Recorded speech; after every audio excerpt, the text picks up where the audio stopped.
for me, traffic was not the number one thing. What this means is that after we crossed 25K organic traffic, we started to get over 1,000 signups per month, which is more than enough for a company in our stage. And for me, the whole point of doing a content strategy early on is because, the ROI for me is the signups that I get. And I think in that case, it was successful. If you look at content, most of it is going to be around the jobs to be done of our users, or it's going to be about the solution type of pages. So I know that there is not much of volume, but then it gives me the sign that will help me to get better feedback and build better product. Hello, everyone. Welcome to another episode of the Beyond Traffic podcast. I'm your host, Seu Abdelgani. Today, John Ozuysal is joining me on the show. John is a growth marketer, 2 times entrepreneur with 1 times exits, and has helped companies to go from 0 to 7 figures. He's currently the co-founder and CMO of Datapad, a dashboard software for small businesses backed by 500 startups. At Datapad, he's used SEO to grow organic traffic from 0 to 14,000 visitors per month and leads from 0 to 500 per month within 3 months. To this day, John has helped early stage startups, accelerators, and investors with growth marketing. He also runs House of Growth, a company that helps product-led SaaS companies with their product-led marketing approach. So I really appreciate you for joining me on this episode of the Beyond Traffic podcast. I'm excited to discuss with you about Datapad and how you've leveraged SEO to grow the SaaS startup. Thank you so much for the warm intro, man. By the way, before I begin, apologies for off angle for the camera. And for people who's going to watch this on YouTube, my setup is like a Twitch streamer. My camera is a bit on the left and my screen is on the right. So that it's not like I'm looking somewhere else and playing game while having a conversation with you. Okay, thank you very much for sharing that. I believe our audience will understand the current situation of the camera angle. Before we dive into the questions that I have for you, so I would like to know about your background, and specifically, I'll be interested in learning about how you got into SEO. Yeah, of course. And it's going to be interesting because like early on in my career after the uni, I did not start in the startup space, right? I was on the other side of the table. I was doing investment banking, asset management, but I was always interested with the marketing and especially like content side of things. Back then, like I was interested with affiliate marketing, flipping websites and that kind of stuff. Unofficially, I started flipping websites. And that's how I got the early learnings for SEO. And like while I was doing investment banking, I was also helping a couple of friends to do marketing as well, unofficially, of course. And at the end of 2017, I decided that, okay, well, I like marketing. I love this. I love startups and I love tech. And now I'm just going to make my move into entrepreneurship space. And that's how everything started for me, actually. Well, that's interesting. So, like, you started from flipping websites, and from there, you got interest in entrepreneurship and all these digital marketing stuff, right? Yeah, well, the thing is, I was interested in entrepreneurship since the last year of uni, but I went with the investment banking. I think I was influenced by the environment in London, but I was always interested with the marketing because I was interested in why people do irrational decisions and like, how can you understand this and sell people something or like market them something. But yeah, like the early learnings of SEO is I was basically trying to build a blog and it was not SaaS SEO from the beginning. Thanks for sharing how you learned about SEO from flipping websites and so on. Before we dive in, you are currently the co-founder and CMO of Datapad. So let's assume someone listening to this episode doesn't really know about Datapad. So I would like you to briefly talk about the software, what it does, the core features, and who will find it most helpful and valuable. Yeah, of course. So Datapad is essentially is a KPI collaboration tool. It's basically like a KPI dashboarding tool where you can keep track of all your metrics under single roof with your team. So where we try to differentiate with other players out there is So I'll give you an example from Canva in the design space and the other design tools, right? So there was Adobe and different tools before Canva, but those tools were really, really great, but they were more for complex users, right? More for complex use cases. And then Canva came, and it's not going to make you a power user, but it allows everyone to do design, right? I'm someone who can barely draw a stick man, but now I started doing a little bit of design thanks to Canva, right? So keep that story in your mind. And we're trying to do the same thing for the KPI as well. So we want to be the Canva for the KPI space by making it super easy for everyone so that not just the power users are using it, but like everyone in your team can collaborate on the KPIs. That's just like the short pitch that I would give. Okay, awesome. So, like, uh, essentially, you are building in the KPI dashboard Yeah. space. Yes, Okay, that is correct. thanks. That is correct. That's what we're trying. Okay, thank you very much for sharing that. So, let's dive in. Datapad was founded last year, if I'm not mistaken. So, and based on my research, the company seems to me like you've invested heavily in SEO since founded the startup. So, I would like to know, why did you decide to go all in with SEO at your startup? Yeah, of course. I think it's because of my previous experience. It's not the first time that I'm building a SaaS startup from scratch. And I also helped like a lot of SaaS companies in the past, right? And scale them from zero to one, mostly through organic. So my approach when it comes to building a B2B SaaS is that from the day one, you start focusing on things that will bring you short-term results. You can call it like a turbo boosters, right? Doing your product hunt, doing your app sumo, reaching out to family, friends, all of those things that are not scalable, that will bring you a customers in a day or in a week or in a month, right? In the short term. But also what I like to do is I like to spend some effort and investment into my long-term growth channels as well. So like the main growth channels are this content and SEO, virality, sales, and paid ads, right? And with the Datapad, for me, it was going to be virality combined with the content and SEO, right? So because this is my approach, like I like to focus on short term and long term channels at the same time and having an in house experience, I wanted to invest in content from the day one. That was the idea behind it. Okay, so essentially, your previous experience as someone that has helped companies scale organic traffic using SEO was one of the reasons why you go all in with it at Datapad. And also because you were thinking of the long term results that you get from investing in SEO.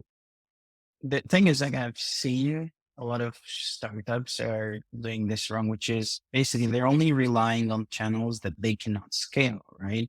They focus a lot on building the product, which is not a wrong thing. Like you need to build the right product for the right audience, but you also need to think about the scalable channels as well. If you don't think about it, you're not setting yourself up for a scale and your resources are not infinite, right? Your resources will dry up eventually.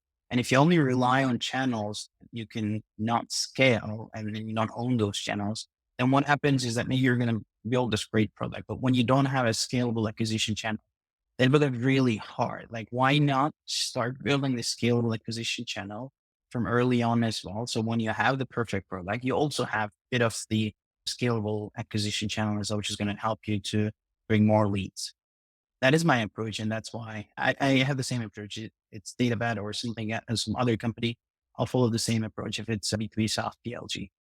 Okay, awesome. So my takeaway from what you just shared is that startups should be thinking about the long-term channels that will drive growth in the long run and not just focused on the short-term channels that will help them to grow their MRR in the next few days or few weeks, but they need to look at the channels that will eventually help them maybe in the next 6 months, in the next 12 months, or in the next 2 years or 5 years down the line, right? Yes, because the thing is, you need those short-term channels, right? You got to put some investment there because you need to get some early users. And then once you get those early users, you need to interview them. You need to get their feedback. You adjust your messaging, you adjust your position, you adjust your content strategy, everything so that you can start building on long-term acquisition channel. Because it's not when we talk about the long-term acquisition, it's not something that you're going to build. Oh, okay, I want to build it now. In the next 2 weeks, we're going to build. No, it'll take some time, right?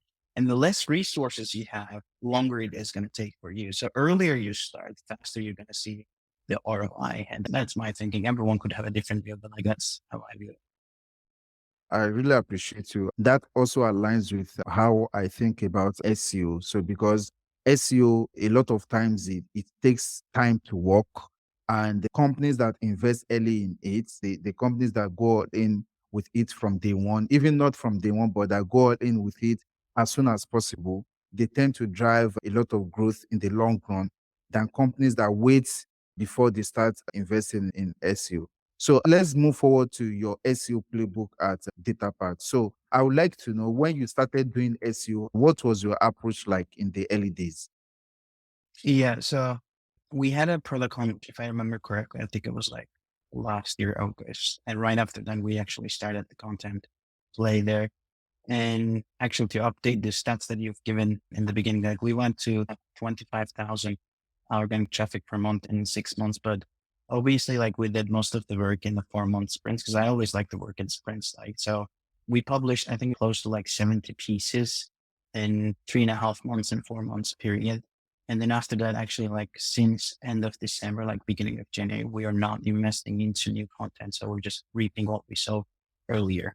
What you mean is, like, when you started, what you just did was you kind of batch create content earlier on, like from August after your product hot launch. Yeah. So the strategy is like before the launch, I was heavy. I'm very customer centric marketer, right? So I don't like the guess game. I like to base everything on the customers. And I was doing my customer research, and I already had some ideas about my content strategy.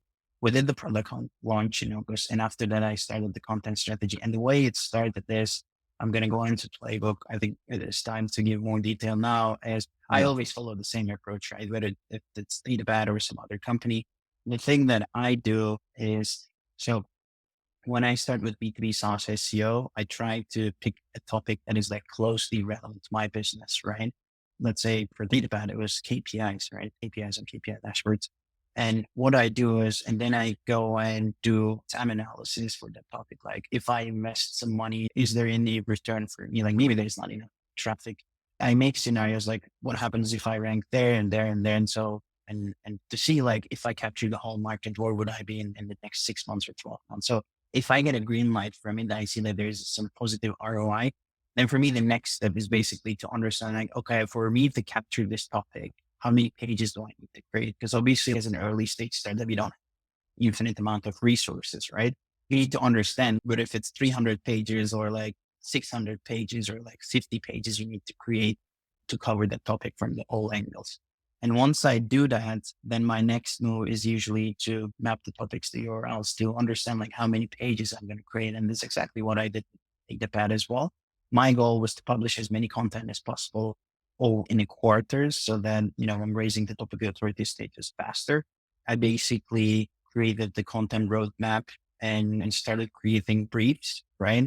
And then after creating briefs, I hired a freelance writer and we just blasted as many content as we can in the next quarter without sacrificing on the quality.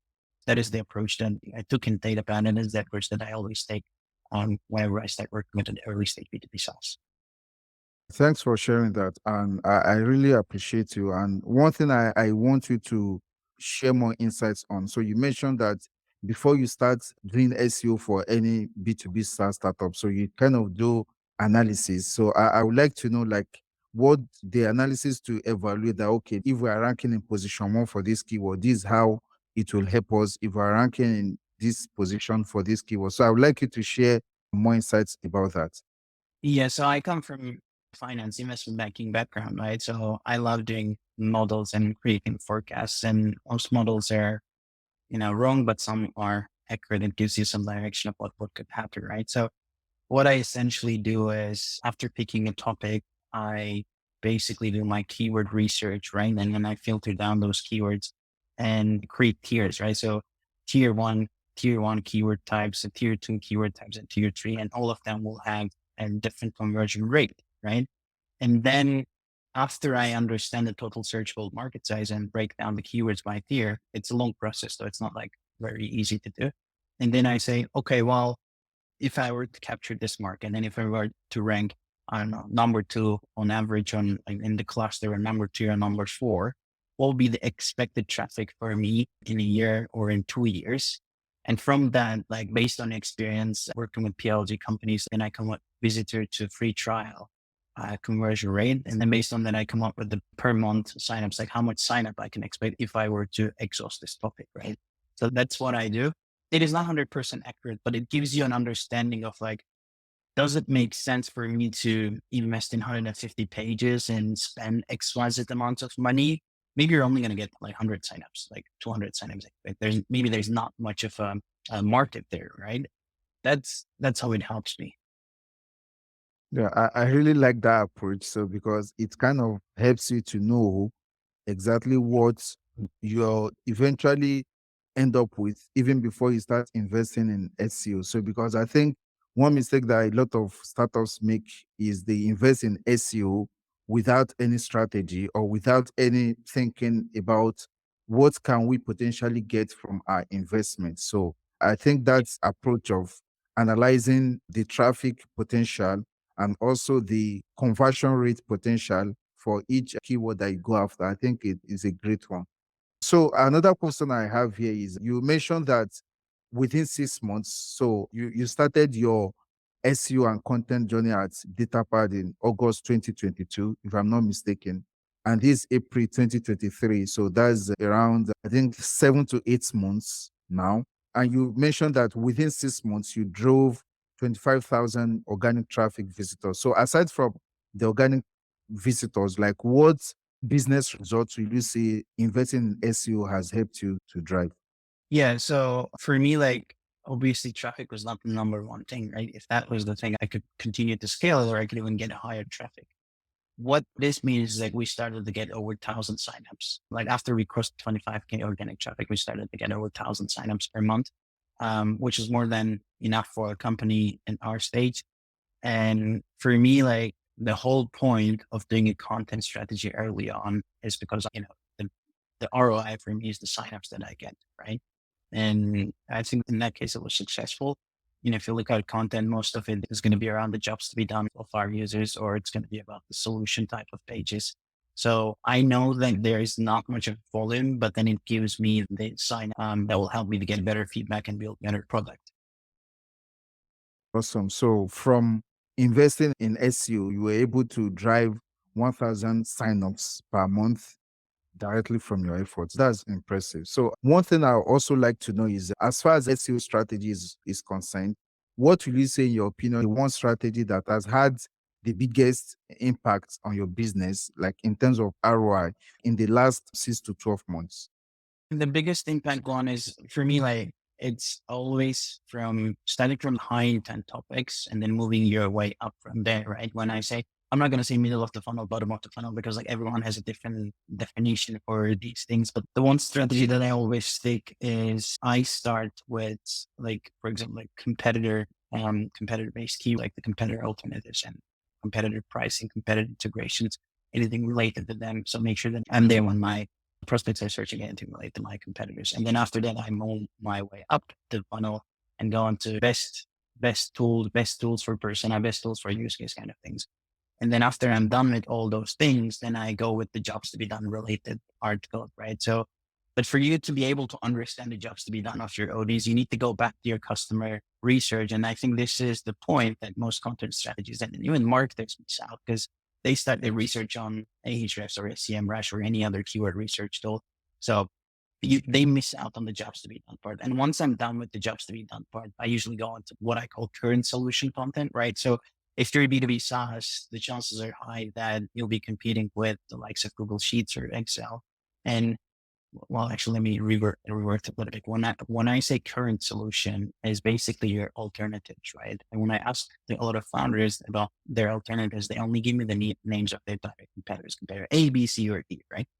But these are not your only competitors, right? So if you're a content calendar software, and if I ask you what are the alternatives, you're not going to say content calendar software B, right? Because I can just hire someone to do that as well. And you're actually competing with that freelancer too, right? So current solution based content is actually understanding the current ways of your audience solving their problem.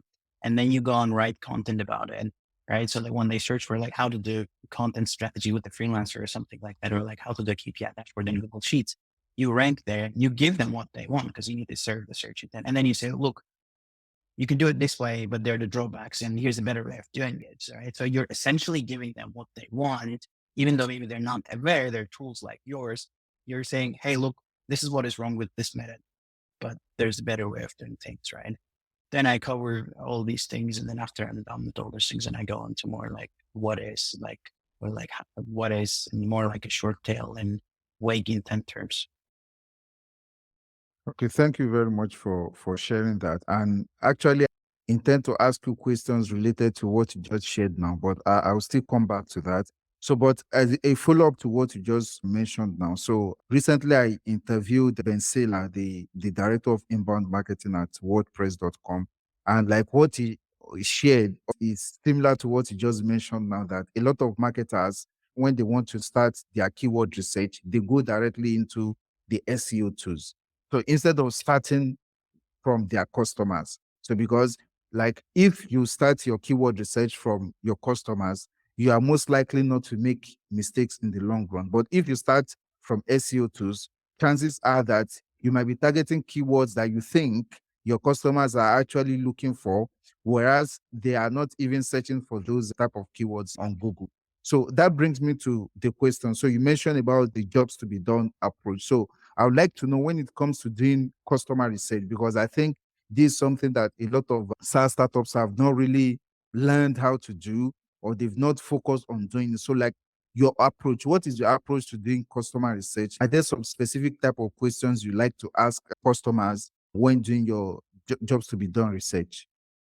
Yeah. So like as I said, like I use the jobs to be done switch style interviews when I'm doing my customers. And when I say customer research, it's eventually not everyone, right? So I like to start with what I call my best customers. And these are the folks that have been, if you have a paid product, that have been, paying you the most, that have been with you the most, gave you the highest NPS scores, or like they say that they love your product, that took least amount of time for you to convert, and the lowest, they have the lowest churn rate.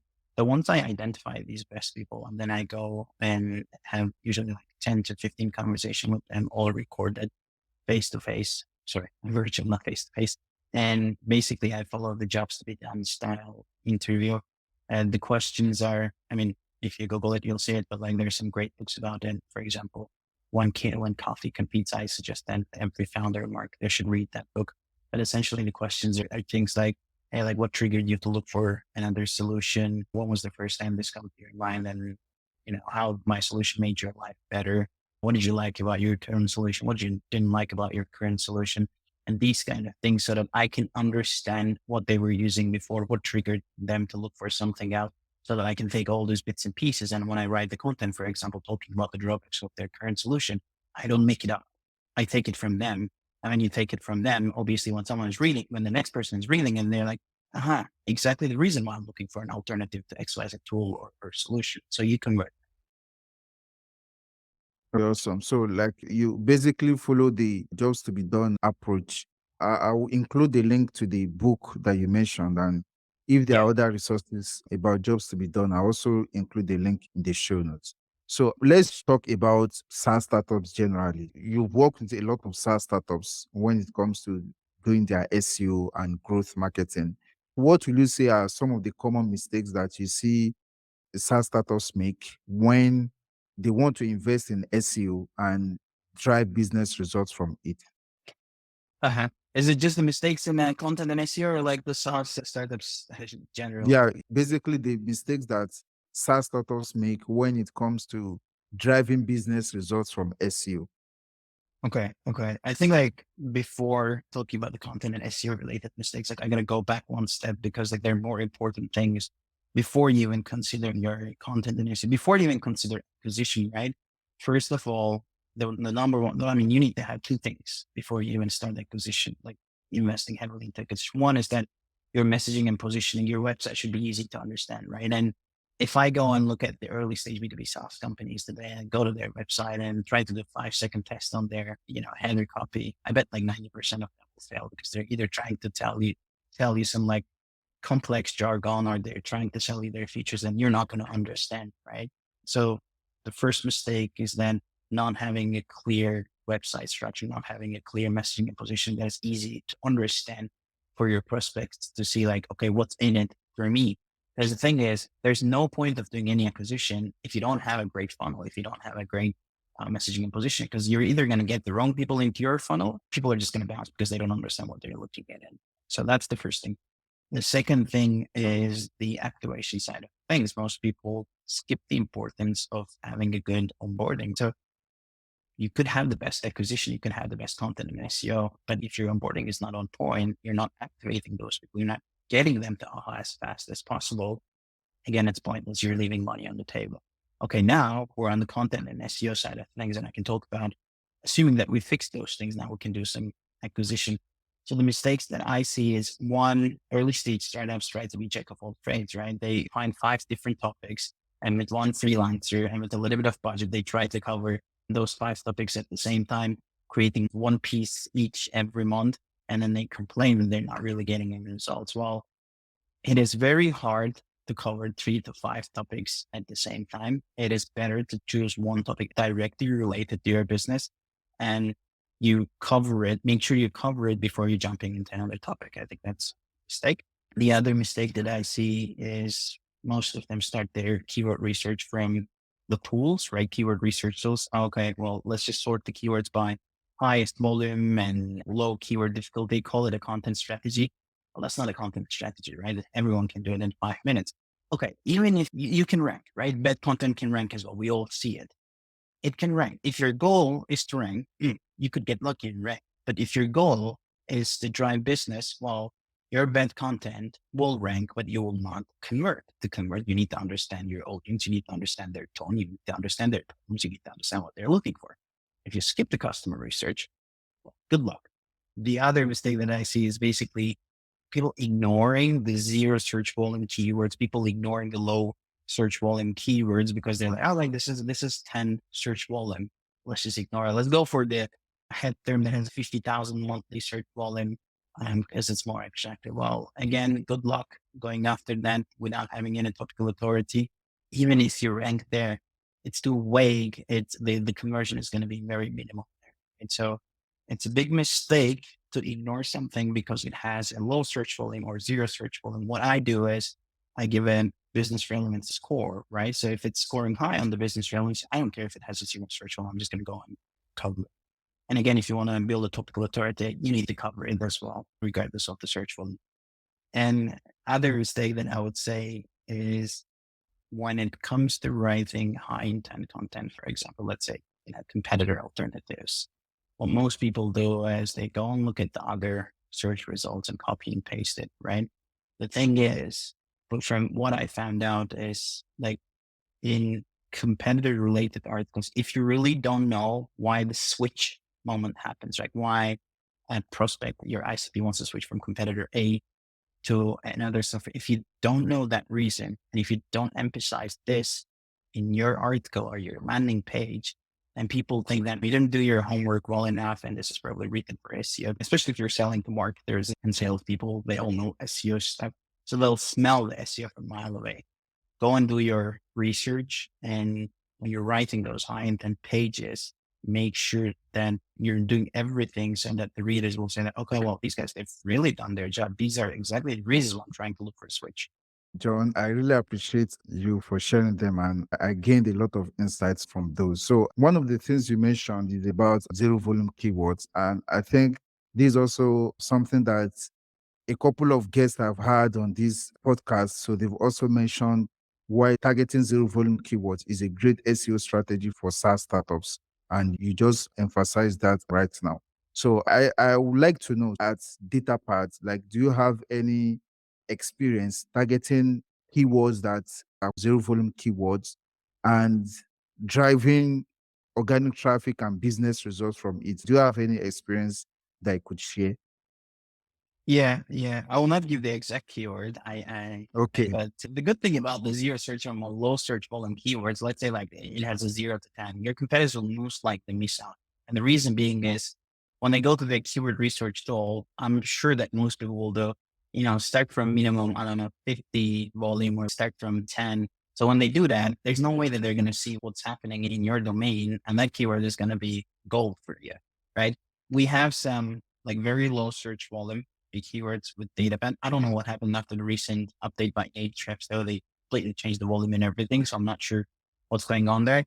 But we had it, and what it says on the volume was not even close to what we were getting in the Search Console and how many signups we were getting, right? And I also had this experience before as well. Like I targeted zero search volume keywords, especially if it was a newer niche, right? And still like we're converting good from those zero search volume to low search volume keywords. And as I said, it's a good strategy because your competitors are not going to copy and paste it, because when they look at your top keywords or when they do their seed keyword research, they're most likely going to filter out these keywords so that you'll keep them for yourself, enjoy the benefit while they're completely unaware of those keywords. Sure. More or less like an underdog strategy whereby you focus on keywords that other competitors are underrating. Yeah, because most people do these filters, right? And while you're trying to clean out, you're trying to have the less keyword there so it's easier to do topical mapping and stuff. But you're missing out on some opportunities there, which is a win for people like me. We get to reap the rewards. Okay, awesome. I would like to know, do you have a process for identifying these zero volume keywords? Yeah, so I'll start with the customer related ones, right? So there's few. So when I have a good relationship with my customers, what I do sometimes is basically ask them for an interview and saying like, "Hey, John, like, can you please share your screen and show me like, how did you do your research? Like, I just want to see, imagine that I'm not here. Show me how did you look for a solution like me? How did you look for your problem? How did you look for your design outcome?" Basically, I see what kind of keywords people are putting there, like how they're trying to phrase their problem and, or like how they're trying to look for a solution. That gives me a good idea. The other way is like if you have a sales team or if you have demos or having any traction with your prospects, I usually ask them like, "Hey, how did you find us? How did you search for us? Or how would you frame this problem?" That's one thing. And the other thing is like when I'm using the keyword research tool or when I'm doing my seed analysis, I basically look at every type of question there, right? Like I don't filter out by volume, even though it takes me a long time because I'm afraid that I'm going to miss on some golden opportunity. I basically go over these one by one. But to be very honest, you'll get the best one from your customers because there's no better way of knowing how someone is searching for their problem than literally by asking them. You got to ask them.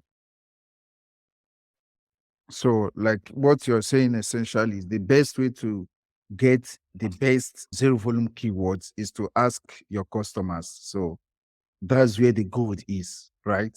Yeah, I'm not saying it's the best way that would contain a lot of ego, but like these are Okay. some of the ways that I use. Might be the best, might not be the best. You know, Google Auto Suggest is good as well. You can verticalize your content, for example.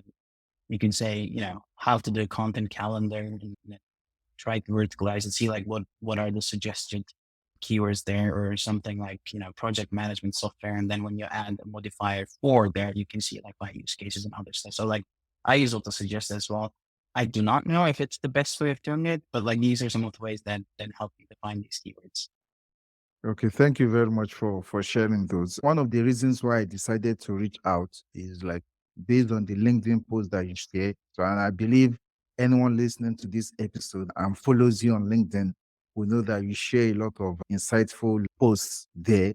So, one of the posts that you wrote recently was about the 6 types of content that drive signups for product-led SaaS companies. So I would like you to share more insights about those 6 types of content, what it is, and maybe your experience leveraging it for Datapad and how SaaS startups can use that at their company as well.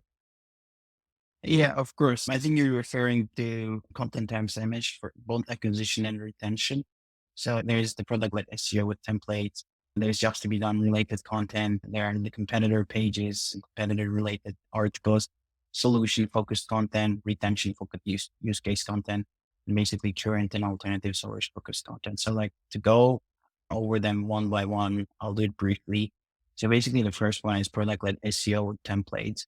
This one's actually really good if you have a lot of templates for your product. What most people do is that they just put those templates in. They don't really optimize it much, but then they'll have like hundreds of templates. If you have those templates, right? So why not go and optimize them and index them so that you're getting the best out of it when people search for it? they'll come and find your product. What happens most of the time is people will index their templates, but the content there will be very thin and the headers will not be optimized. So you're really not getting the best out of it. It's a low hanging fruit if you have a lot of templates that you can optimize for SEO.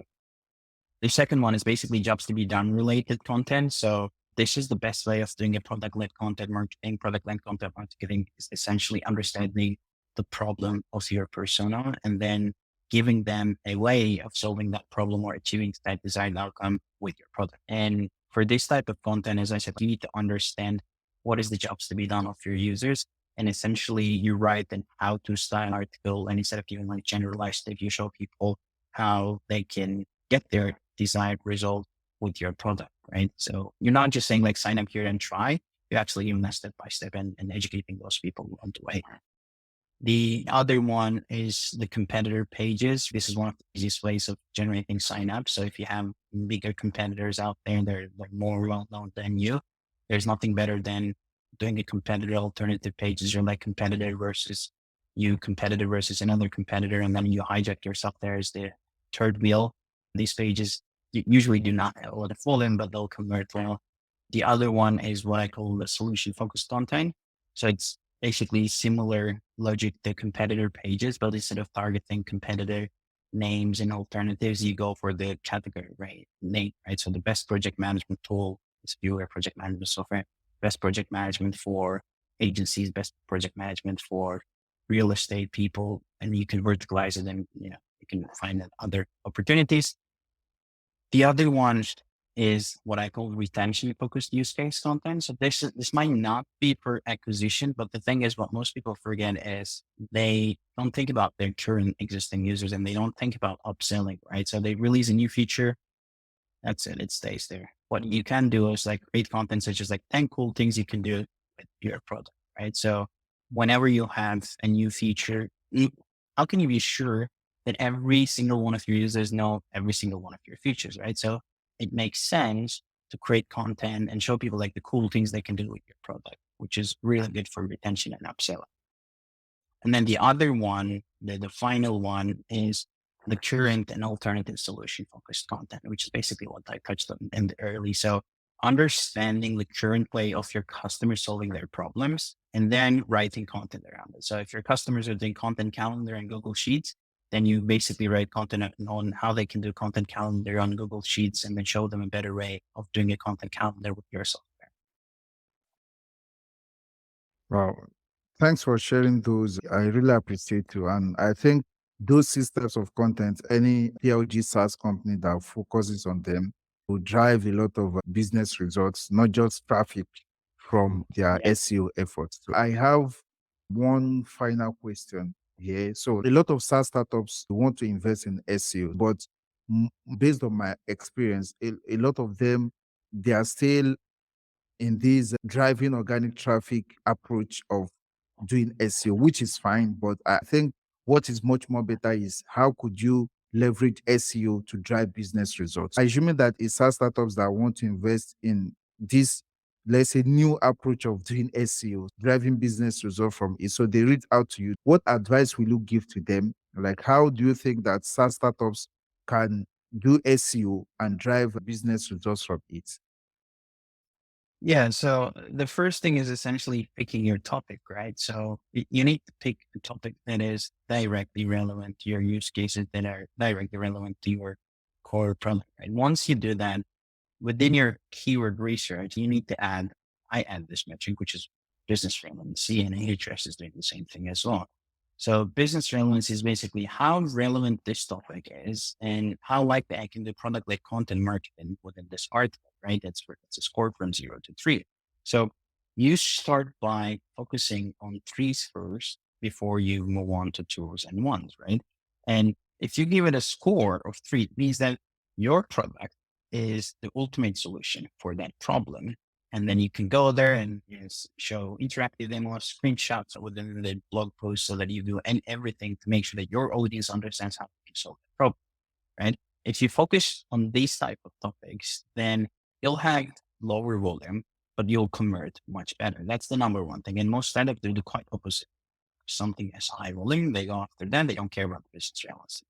business relevancy is always more important than traffic. So I'd say that's the number one thing that every early stage SaaS company should do. And never skip your customer research as well, because as I said a couple of times in this episode, there's no better way to understand how someone is searching for your product and by asking them. No keyword research tool will give you that information.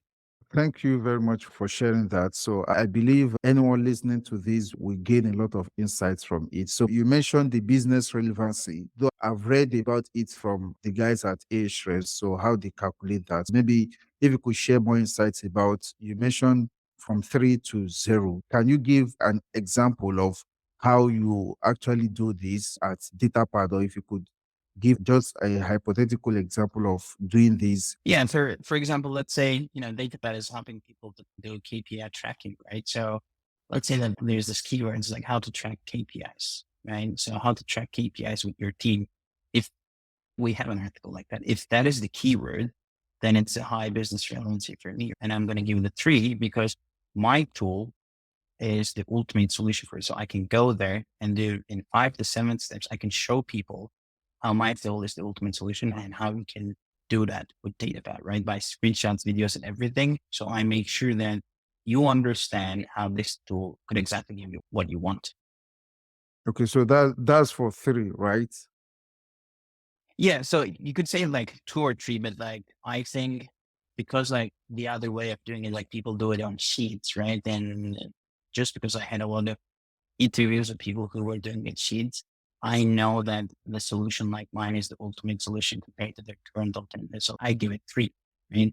Right? That is the reason. But like, for example, if I want to give something a 0, I don't target the 0. So, but let me think about something that has nothing to do with my product. Let's say how product managers can be more efficient, right? How am I going to do product-led content marketing?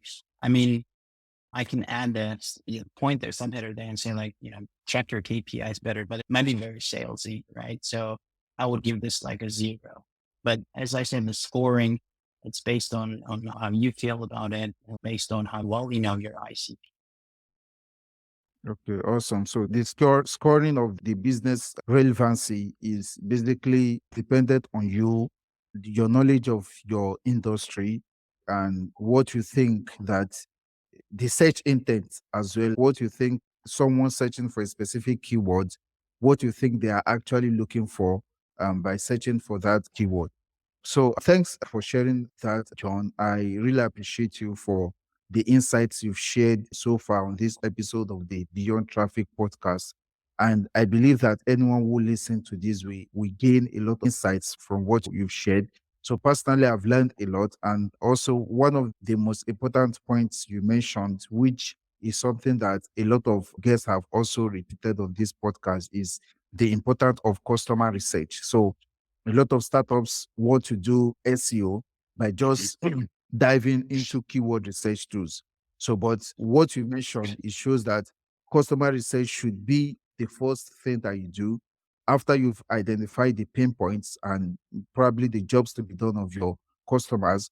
That's when you now dive deep into the SEO tools. You also mentioned about when doing keyword research using SEO tools, you should be wary of filtering too much. So like when you filter out, you might potentially lose out on some hidden gems that a lot of companies that are also filtering out are also losing out on. So that's also another thing I learned from what you've shared. And also, finally, the importance of the business relevancy score when doing your keyword research. So it's not just about targeting keywords. So it's about targeting keywords whereby there's an opportunity for you to promote your product, whether there's an opportunity for you to show your reader how your product can help them to solve a pain point that they have, or how your product can be the solution to the jobs that they're currently trying to achieve with maybe anything they are doing currently. So those are some of the insights that I gained from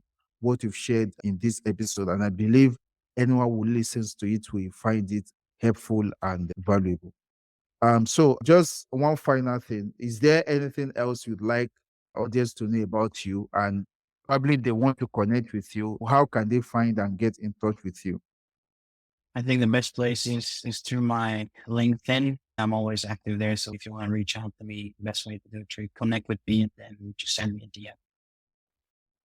Okay, awesome. So I'll make sure to include the link to your LinkedIn profile in the show notes and all the amazing resources that you've shared in this episode. So once again, I really appreciate you, John, for your time and for coming on as a guest on the Beyond Traffic podcast. Thank you very much for your time. Thanks. It was a pleasure.